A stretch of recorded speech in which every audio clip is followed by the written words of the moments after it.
सबसे पहला जो वाद आता है वो आता है सत्कार्यवाद। सत्कार्यवाद जो है आपके सांख्य दर्शन ने दिया है। सबसे पहला वाद है सत्कार्यवाद, ये सांख्य दर्शन ने दिया है, ठीक है। इसके अकॉर्डिंग, इसके अनुसार उत्पन्न होने से पूर्व जो कार्य है उसका अस्तित्व कारण में होता है। घी की उत्पत्ति से पूर्व घी जो है दूध के अंदर था पहले से, तभी उत्पन्न हुआ क्योंकि वो कारण के अंदर उपस्थित था, ठीक है। उत्पन्न होने से पूर्व, पैदा होने से पूर्व, उत्पन्न होने से पूर्व जो कार्य है वो कारण में उपस्थित होता है। कार्य का अस्तित्व कारण में होता है, ठीक है। किसी भी नए कार्य की उत्पत्ति नहीं होती। यदि दूध के अंदर घी पहले से ना होता तो दूध से घी की उत्पत्ति नहीं हो सकती थी।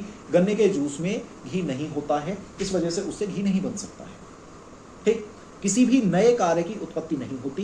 कार्य अपने कारण में पहले से जो है उपस्थित रहता है। यह नवीन पदार्थ की उत्पत्ति को नहीं मानता सत्कार्यवाद। सत्कार्यवाद जो है नए पदार्थ की फॉर्मेशन को नहीं मानता कि कुछ नया बन गया। नया कुछ नहीं है, वो पहले से अपने कारण में उपस्थित था। ये जो मेज रखी है आपके सामने लकड़ी की, ये उस पेड़ में पहले से थी, बस आपने काट के इसको शेप दे दी। गुड़ जो है गन्ने के जूस में पहले से था, बस एक प्रोसेस से गुजार के आपने उसको फॉर्मेशन दे दी। घी दूध के अंदर पहले से था, बस एक प्रोसेस से गुजारा, कार्य आपके सामने आ गया, ठीक है। इसके बाद क्या है? कार्य अपने कारण में अव्यक्त रूप से उपस्थित रहता है। दिखता नहीं है पर होता है, दिखता नहीं है पर होता है।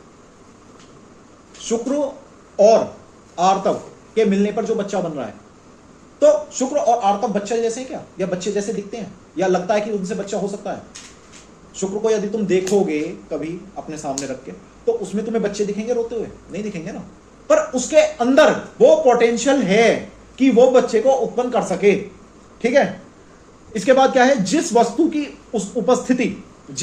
उपस्थिति कारण में नहीं होती, वह कार्य से उत्पन्न भी नहीं हो सकता है। वह कार्य से उत्पन्न भी नहीं हो सकता। जो चीज कारण में है नहीं, वो उत्पन्न भी नहीं हो सकती। तुम्हारे शुक्र में मेज नहीं थी, तुम कितनी कोशिश कर लो, शुक्र में से मेज नहीं निकलेगी। अब जैसे भाई रेत जो है, रेत में तेल नहीं होता, रेत में तेल नहीं होता, तो रेत से जो है तेल की उत्पत्ति भी नहीं हो सकती। रेत में तेल नहीं होता तो रेत से तेल की उत्पत्ति भी नहीं हो सकती, ठीक है। जो वस्तु अपने कारण में उपस्थित नहीं है, वो कार्य के रूप में परिणत नहीं हो सकती, ठीक है। आगे बात को लेकर चलते हैं। सत्कारण से सत्कार्य की उत्पत्ति होती है। सत्कारण से सत्कार्य की उत्पत्ति होती है। जो सत और असत है, ये अकॉर्डिंग टू चरक क्लासिफिकेशन है, ठीक है, पदार्थ की। सत मतलब जिसकी सत्ता है या जिसके होने का भाव है, असत मतलब जिसका अभाव है या जिसकी सत्ता नहीं है, ठीक है। अब यहां पे सत्य कारण से सत्कार्य की उत्पत्ति को आप ये समझो कि संभव कारण से ही संभव कार्य की उत्पत्ति हो सकती है। यदि वो कारण सक्षम है उस कार्य को उत्पन्न करने में, तो कार्य उत्पन्न होगा, अन्यथा नहीं होगा। सत्य मतलब संभव। यहां पे समझने के लिए ऐसे समझो, संभव कारण से ही संभव कार्य की उत्पत्ति हो सकती है। संभव कारण से असंभव कार्य की उत्पत्ति नहीं हो सकती, या असंभव कारण से संभव कार्य की उत्पत्ति नहीं हो सकती, ठीक है। इसके बाद वस्तु के विनाश के बाद भी उसका अभाव नहीं होता, बस उसकी स्टेट चेंज हो जाती है। और यही जो है अंग्रेजों ने कह दी तो भाई ताली पीट रहे हैं रेड लाइट पर खड़े होकर, ठीक है। तो क्या है? वस्तु के विनाश के बाद भी उसका अभाव नहीं होता, बस उसकी स्टेट में चेंज आ जाता है। और ये हमारे बात जो है 1,000 साल पुरानी है, ठीक है भाई। आगे बात को लेकर चलते हैं। अब इसमें जो है 5 युक्तियां हैं। युक्तियों के नाम याद ना रहें कोई दिक्कत नहीं, पर इसका कंटेंट याद रहना चाहिए, क्योंकि हाँ भाई पेज भरोगे तो मिलेगा और पेज नहीं भरोगे तो नहीं मिलेगा। क्या? कार्यफल। आगे बात को लेकर चलते हैं। असत से सत की उत्पत्ति नहीं हो सकती। असत से सत की उत्पत्ति नहीं हो सकती। असंभव से संभव की उत्पत्ति नहीं हो सकती। गन्ने के जूस से घी नहीं बन सकता। रेत से तेल नहीं निकल सकता, ठीक। आगे विशिष्ट कार्य से या विशिष्ट कारण से विशिष्ट कार्य की उत्पत्ति होती है। विशिष्ट मतलब विशेष कारण से। विशेष कारण मतलब घी को उत्पन्न करने में दूध ही चाहिए, दूध विशेष है, वरना लिक्विड फॉर्म में तो बहुत सारी चीजें हैं, ठीक है।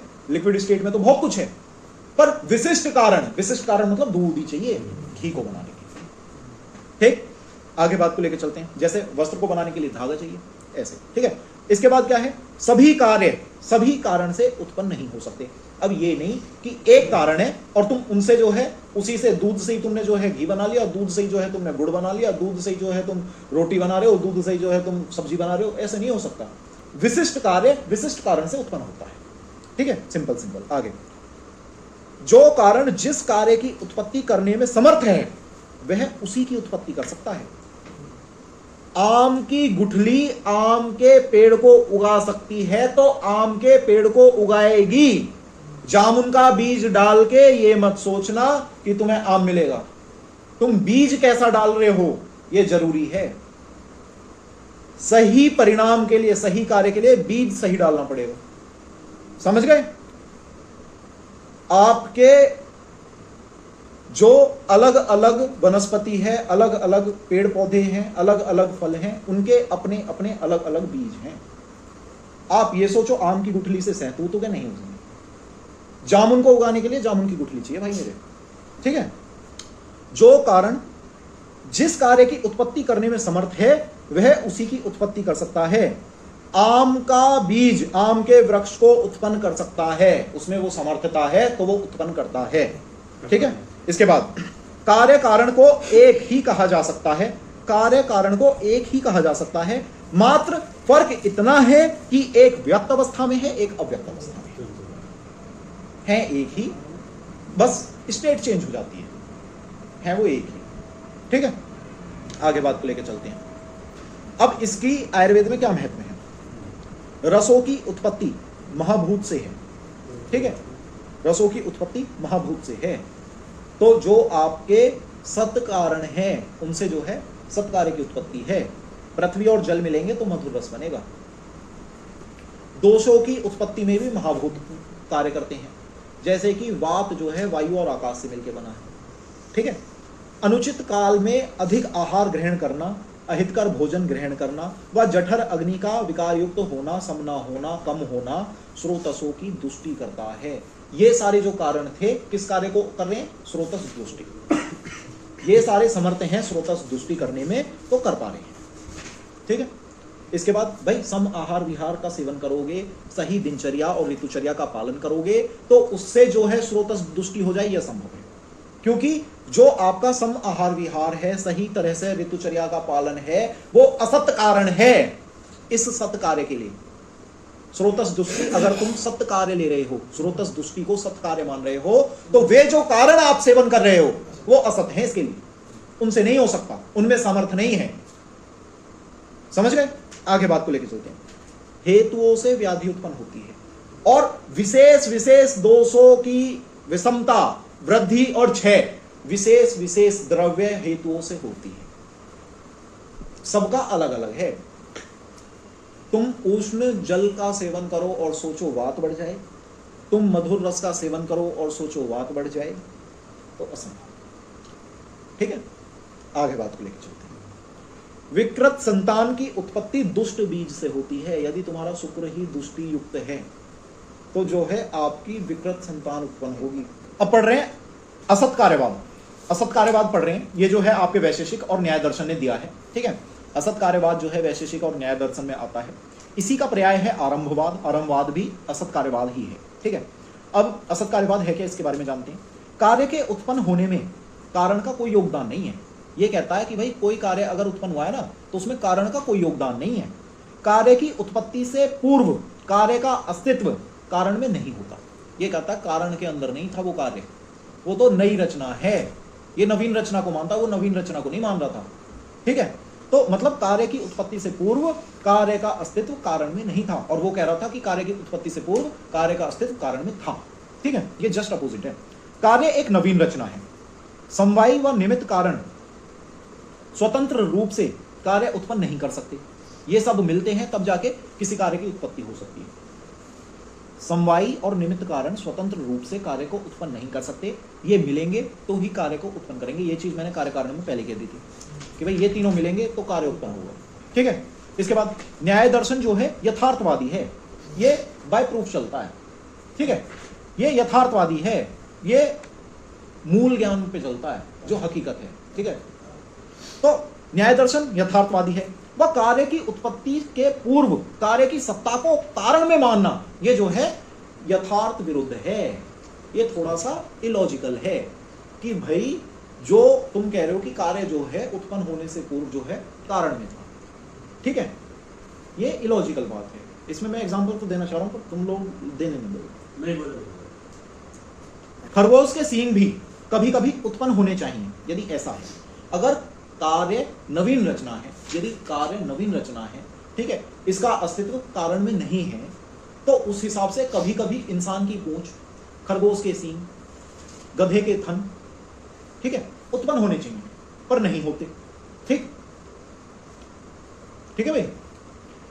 यदि कार्य टोटली नई रचना है, ठीक है, तो ऐसा होना चाहिए कि खरगोश के सींग उत्पन्न हो, पर नहीं हो रहे ना। पर ये क्या इस बारे में बात कहता है, ये तर्क ये देता है कि असत की उत्पत्ति नहीं होती, असत की उत्पत्ति नहीं होती, असंभव की उत्पत्ति नहीं हो सकती, असंभव की उत्पत्ति नहीं हो सकती। उत्पन्न वो ही हो सकता है जो संभव है। खरगोश में भी वही उत्पन्न हो सकता है जो उसमें संभव है, इंसान में वही उत्पन्न हो सकता है जो उसमें संभव है। इंसान में 5 की जगह 6 उंगली हो सकती है क्योंकि वो संभव है, पर इंसान में पूंछ आ जाए ये थोड़ा सा असत्य है, ये जो है यथार्थ विरुद्ध है। ठीक है, इसके बाद ये जो है जस्ट सत्कार्यवाद का जो है अपोजिट है। ठीक है, यदि कार्य उत्पन्न होने से पूर्व कारण में रहता है, यदि कार्य उत्पन्न होने से पूर्व कारण में रहता है, तो कार्य की उत्पत्ति में निमित्त कारणों की क्या आवश्यकता है, ये जो है इसके विपक्ष में कही गई है।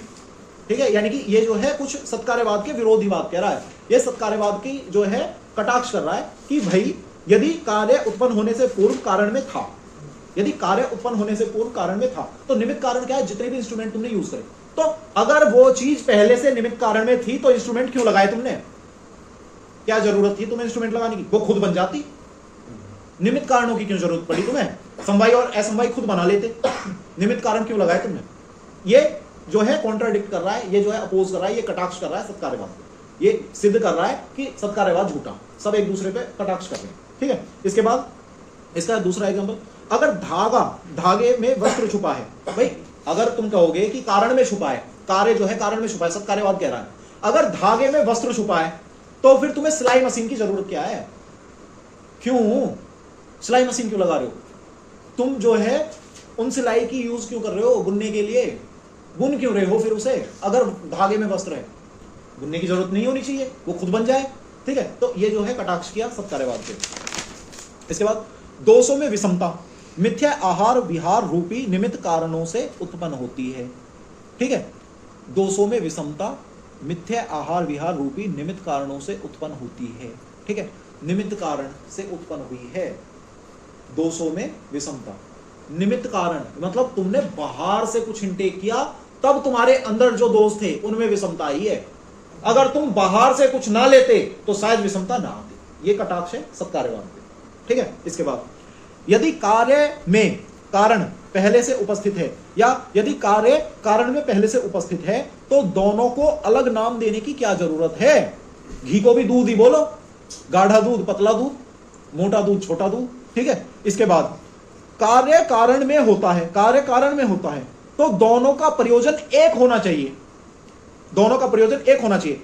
डायरेक्ट बात करूं तो यदि भैया जो कार्य है उसका यूज तुम अपने शरीर को छुपाने के लिए कर रहे हो, तो तुम कारण का यूज क्यों नहीं कर रहे। शरीर छुपाने के लिए एक काम करो, एक धागा यहां लटकाओ, एक धागा यहां लटकाओ, पर शरीर नहीं छुप रहा तब भी, समझो ये कटाक्ष कर रहा है सत्कार्यवाद पे। इसके बाद क्या है, कारण में यदि कार्य होता है, कारण में यदि कार्य होता है तो उनकी संख्या में अंतर क्यों है। तुम एक धागे से शरीर क्यों नहीं छुपा पा रहे, तुम्हें जरूरत क्या है बहुत सारे धागे से जो है एक कपड़ा बनाने की। भाई बहुत सारे धागे मिलेंगे तो एक कपड़ा बनेगा, बहुत सारे धागे मिलाए तो एक कपड़ा बना, एक धागे से बन जाता है एक कपड़ा, एक धागे से क्यों नहीं बना। ठीक है, अब आयुर्वेद में इसके यूज की बात करते हैं। घृत व मधु दोनों जो है खाद्य पदार्थ हैं, अमृत तुल्य माने गए हैं। ठीक है, परंतु जब इनको सम मात्रा में मिला दिया जाता है तो ये विष की तरह व्यवहार करते हैं। विष जो है अपने आप में एक नवीन रचना है, ना तो वो घी के अंदर था ना वो मधु के अंदर था, पर जब मिले तो एक नवीन रचना हुई विष। ठीक, इसके बाद आगे संस्कार से द्रव्यों के गुणों में परिवर्तन आ जाता है। बहुत सारे द्रव्य ऐसे होते हैं कि भैया जो जब तक नहीं पकाओगे तब तक जो है उष्ण वीर्य, पकाते ही शीत वीर्य, या जब तक नहीं पका रहे तब तक शीत वीर्य, अग्नि पाक देते ही उष्ण वीर्य हो गए। तो ऐसे संस्कार देने से द्रव्यों के गुणों में परिवर्तन आ जाता है। ये भी जो है नवीन रचना है, अपने आप में वो नवीन है। जो कच्चा था जब तक नहीं पकाया गया था अग्नि पे, तब तक उसके कुछ और गुण थे, वो अचानक चेंज क्यों हुए अग्निपाक से, तो ये नवीन रचना हो गई। आगे बात को लेके चलते हैं परिणामवाद। परिणामवाद जो है सांख्य दर्शन ने स्वीकार किया है परिणामवाद को। परिणामवाद को अब हम जानेंगे सांख्य दर्शन के अकॉर्डिंग। इसमें जो है दो भेद होते हैं, ब्रह्म परिणामवाद और प्रकृति परिणामवाद। ब्रह्म परिणामवाद, प्रकृति परिणामवाद। ब्रह्म परिणामवाद में क्या है कि ब्रह्मा स्वयं जगत में परिणत होता है, यानी कि ब्रह्मा जो है उसी के अंदर सब कुछ है, उसी के अंदर सारा यूनिवर्स, सारी गैलेक्सी, सारे तारे, सारा स्पेस, सब कुछ ब्रह्मा के अंदर है। यानी कि ब्रह्मा ही जगत में परिणत हो गया, बदल गया, मतलब इसका मतलब है कि ब्रह्मा ही चेंज हो गया संसार में, ब्रह्मा सब कुछ ब्रह्म है। ठीक है, जगत ब्रह्मा का वास्तविक विकार है। विकार होता है विषमता। ब्रह्मा में विषमता आई तो सब कुछ बन गया। ठीक, ये है ब्रह्म परिणामवाद। अब प्रकृति परिणामवाद। सांख्य दर्शन क्या कह रहा था? प्रकृति और पुरुष मिले तो महत अहंकार, हाँ, सत्वरजतम, सत्वरज मिले तो 11 इंद्रिय, और उधर रजतम मिले तो तुम्हारे 5 तन्मात्रा, 5 महाभूत, ऐसे। ठीक है, तो प्रकृति परिणामवाद में क्या है? प्रकृति ही जगत में परिणत होती है, प्रकृति ही जगत में परिणत होती है। प्रकृति में जब तक तीनों गुण सत्वरजतम सम अवस्था में होते हैं, समान अवस्था में होते हैं, तब तक जो है अव्यक्त रहता है। और जैसे ही इनमें इम्बैलेंस आता है, ठीक है, इनके गुणों में अप और डाउन होता है, तो क्या होता है? आपका सृष्टि की उत्पत्ति हो जाती है। ठीक है, तो ये हो गया प्रकृति परिणामवाद। जगत जो है प्रकृति का वास्तविक विकार है, यानी प्रकृति परिणत हो गई जगत में, इनके अकॉर्डिंग। इसके अलावा दो अन्य भेद और हैं, धर्म परिणाम, लक्षण परिणाम। धर्म परिणाम क्या है? गुणों में परिवर्तन, इसको क्या कहते हैं? धर्म परिणाम। जैसे कि रस के गुणों में परिवर्तन आता है तो रक्त बन जाता है, ब्रह्मा के गुणों में परिवर्तन आया तो जगत बन गया, ब्रह्म परिणामवाद हो गया। प्रकृति परिणामवाद, प्रकृति के गुणों में परिवर्तन आया तो जगत बन गया, प्रकृति परिणामवाद। लक्षण परिणामवाद, केवल ब्रह्मा स्वरूप में ही परिवर्तन होता है, केवल ब्रह्मा स्वरूप में ही परिवर्तन होता है। मतलब कि ब्रह्मा जो है, अगर जब अव्यक्त था, सब कुछ भी नहीं था, उस समय यदि ऐसा था तो उसके बाद ब्रह्मा ही छिन्न भिन्न हो गया और जो है ये सारी चीजें बनी। ठीक है, जैसे कि पानी के स्वरूप में ही परिवर्तन आता है तो बर्फ बनती है। ठीक है, ब्रह्मा के स्वरूप में ही परिवर्तन आएगा तो संसार बनेगा। ठीक है, आगे बात को लेकर चलते हैं मेन पॉइंट्स।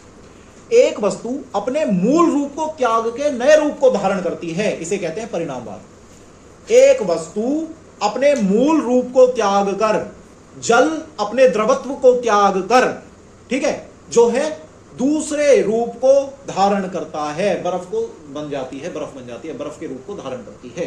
ठीक है, जैसे कली जो है अपने मूल स्वरूप को, मूल जैसी दिखती है, मूल स्वरूप को जो है त्यागती है, तब जाके फूल बन पाती है। ठीक, दूध जो है अपने मूल स्वरूप को त्यागता है तो दही बनता है। ठीक, इसके बाद एक कारण से अनेक कार्य व अनेक कार्य एक कारण से उत्पन्न हो सकते हैं। एक कारण से अनेक कार्य और अनेक कार्य एक कारण से उत्पन्न हो सकते हैं। बात सेम है, बस घुमा के लिख रखी है आगे पीछे। एक कारण अनेक कार्य उत्पन्न कर सकता है और अनेक कार्य एक कारण से उत्पन्न हो सकते हैं। आहार रस से 7 धातु बनी भाई साहब, और मल बने। एक कारण था आहार रस, उससे अनेक कार्य उत्पन्न हो गए, और अनेक कार्य 2 धातु मल आहार रस से बने। बात एक ही, घुमा के कह रहे। ठीक है, इसके बाद इसका यूज आयुर्वेद में धातुओं की उत्पत्ति में परिणामवाद होता है। भाई रस परिणत हो जाता है रक्त में, रक्त से मांस बनेगा, मांस से मेद, मेद से अस्थि, अस्थि से मज्जा, मज्जा से शुक्र। ठीक है, शुक्र से सबका सार ओज। ठीक, तो धातुओं की उत्पत्ति, भाई अपने मूल स्वरूप को त्यागते हैं तभी तो अगली धातु बनती है। जब रस धातु को यकृत पीलिया में रंजक पित्त रंजन करता है तभी तो वो रक्त की संज्ञा पाता है।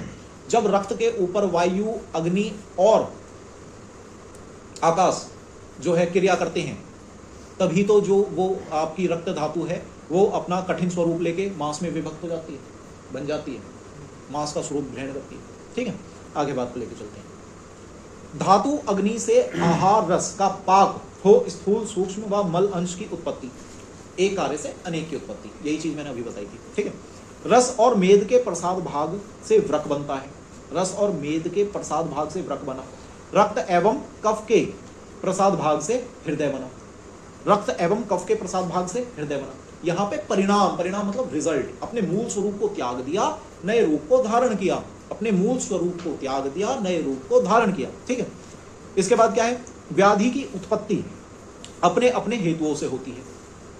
व्याधि की उत्पत्ति अपने अपने हेतुओं से होती है। वातज व्याधि वातज आहार विहार से होगी।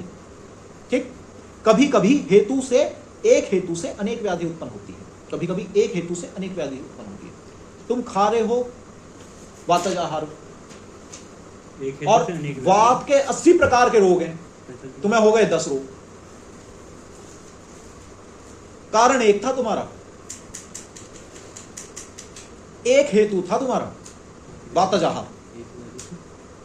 80 रोग वात जो है अकेला उत्पन्न कर सकता है, उनमें से 10 हो गए। तो एक हेतु अनेक कार्य को उत्पन्न कर रहा है, व्याधि को उत्पन्न कर रहा है। ठीक है। इसके बाद और कभी कभी एक व्याधि अनेक हेतुओं से होती है। एक व्याधि अनेक हेतु से कैसे होती है? भाई रूक्ष आहार लिया, बहुत ज्यादा व्यायाम किया, और इसके अलावा जो है अपना जो है सवारी करी। पहले तो बैल पे करते थे, अब बाइक पे चल रहे हैं भैया, तूफान बन गया। ठीक है, R15, और बची कुची जो है गाड़ी जो है सेफ्टी के लिए थी, उसकी छत उड़ा दी, तो उसमें जो हवा लगी, वायु का स्पर्श लगातार होता रहा, रफ्तार है अपनी, तो जो है वात बढ़ गया। तुमने जो है अपना सवारी करी, तुमने व्यायाम करा, तुमने रूक्ष आहार किया, अनेक हेतु लिए तुमने, अनेक हेतु लिए, और जो है आखिर में एक बीमारी हो गई, कोई गुल्म हो गया तुम्हें। ठीक है। आगे, गर्भ में दोषों के बल के आधार पर प्रकृति का निर्माण होता है। जो दोष जितना बलवान, उसके हिसाब से जो है आने वाली संतान की प्रकृति निर्धारित हो जाती है। अब आ गया भाई विवर्तवाद।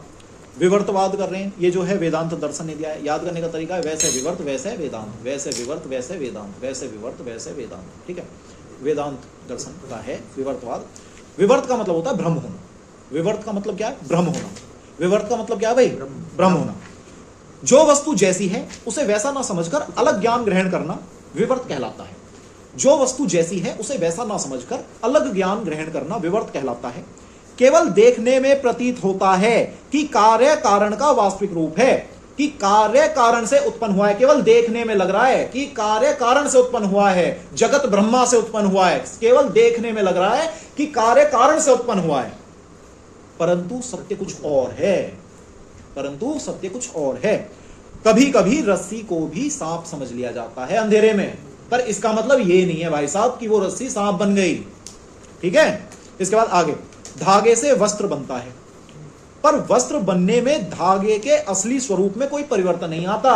यदि धागे को खींच के निकालोगे तो धागा अपने अपने असल स्वरूप के साथ बाहर आ जाएगा। उसके मूल स्वरूप में किसी प्रकार का परिवर्तन नहीं हुआ वस्त्र को बनाने में। ठीक, सिर्फ ऐसा कहा जाता है कि कारण के द्वारा कार्य की उत्पत्ति होती है। ठीक है, कारण में कार्य छुपा है, पर ऐसा है नहीं, ये विवर्त है, ये भ्रम है। विवर्त मतलब भ्रम। ठीक। इसके बाद, विश्व की उत्पत्ति का कारण ब्रह्मा है, परंतु विश्व की उत्पत्ति में ब्रह्मा रूपी कारण का विश्व रूपी कार्य में रूपांतर नहीं होता। ब्रह्मा खुद परिणत नहीं हो रहा भाई साहब विश्व में। ब्रह्मा खुद परिणत नहीं हो रहा विश्व में। क्यों?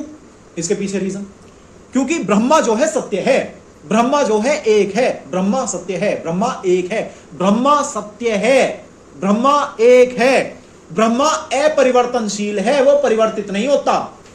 जो चीज ही एक है वो परिवर्तित क्या होगी? ठीक, ब्रह्मा सत्य है, ब्रह्मा एक है, ब्रह्मा अपरिवर्तनशील है। और वहीं अगर तुम विश्व की बात करो तो विश्व मिथ्य है, विश्व अनेकता से युक्त है। विश्व में किताब, कॉपी, चद्दर, गद्दा, मेज, लकड़ी, कुर्सी, लाइट, पंखा, सूरज, चांद, तारे, ठीक है, दुनिया भर की चीज अनेकता से युक्त है। विश्व मिथ्य है, अनेकता से युक्त है और परिवर्तनशील है। आज यहां बैठे हो तो हार्ड मास के हो, आत्मा निकली नहीं, आग लगी नहीं, मट्टी हो जाओगे। परिवर्तनशील हो। आज मेज नई नई बनी है, 10 साल खड़ी है, 12वें साल में दीमक लग गई, मट्टी हो जाएगी। परिवर्तनशील है, विश्व परिवर्तनशील है, ब्रह्मा अपरिवर्तनशील है। ब्रह्मा अपरिवर्तनशील है, जब ही तो नई नई सृष्टि का सर्जन हो रहा है। यदि ब्रह्मा ही परिणत हो जाए तो नई सृष्टि कैसे बनेगी? ठीक, तो यहां पे क्या है, सत्य जो सत्य होता है, सत्य कभी भी मिथ्या में परिवर्तित नहीं होता। केवल सत्य जो है मिथ्या में परिवर्तित नहीं होता। जो संसार है वो ब्रह्मा का रूपांतर नहीं है। ब्रह्मा जो है परिवर्तित नहीं हुआ संसार में। संसार एक अलग चीज है, ठीक, ये सिर्फ विवर्त है, ये सिर्फ हमारा भ्रम है कि ब्रह्मा परिवर्तित हो गया। ब्रह्मा परिवर्तित नहीं हुआ। ब्रह्मा परिवर्तित हो जाता तो नई सृष्टि की सर्जन नहीं होता। ठीक, आगे आयुर्वेद में राज्य क्षमा जो होता है व्याधि, इसमें जो है, जो रोगी होता है, ठीक है, उसको पूर्व रूप में ऐसा लगता है वो नहा धो के आया, जैसी पलंग पे बैठेगा उसे लगेगा गंदा हो गया, बल्कि चद्दर भी बेशक साफ हो, कपड़े धुले हुए हों, सब कुछ साफ हो, ठीक है, सुगंध युक्त हो, तब भी उसको बैठते ही ऐसा लगेगा मैं गंदा हो गया। कोई उसको छू दे तुरंत ऐसा लगता है उसे गंदा हो गया, वो तुरंत हाथ धोने लगता है। कोई अगर उसके कपड़े छू दे तुरंत ऐसा लगता है कि गंदे हो गए, वो तुरंत उतार के फेंक देगा, दूसरे पहनेगा। ठीक है, तो ये हो गया। क्या है ये? पर हकीकत थोड़ी है कि वो गंदा हो गया। हकीकत थोड़ी है कि वो पलंग पे बैठा तो गंदा हो गया। भाई जब सब कुछ साफ सुथरा है तो गंदा कैसे हो गया? ये उसका सिर्फ विवर्त है। ठीक, इसके बाद निदान करते हुए कभी कभी जब हम डायग्नोस करते हैं बीमारी का तो हमें भी विवर्त हो जाता है। हमें लगता है जो रूक्षता है बात की वजह से, पर हकीकत में जो पित्त है, पित्त में अग्नि पाई जाती है आश्रय भाव से, और अग्नि जो है उसका काम है शोषण, उसके कारण भी रूक्षता होती है। कई बार पित्त का कारण, पित्त जो है कारण होता है रूक्षता में, विवर्त हो जाता है यहाँ भी हम। ठीक, तो ये हो गया आपका विवर्तवाद।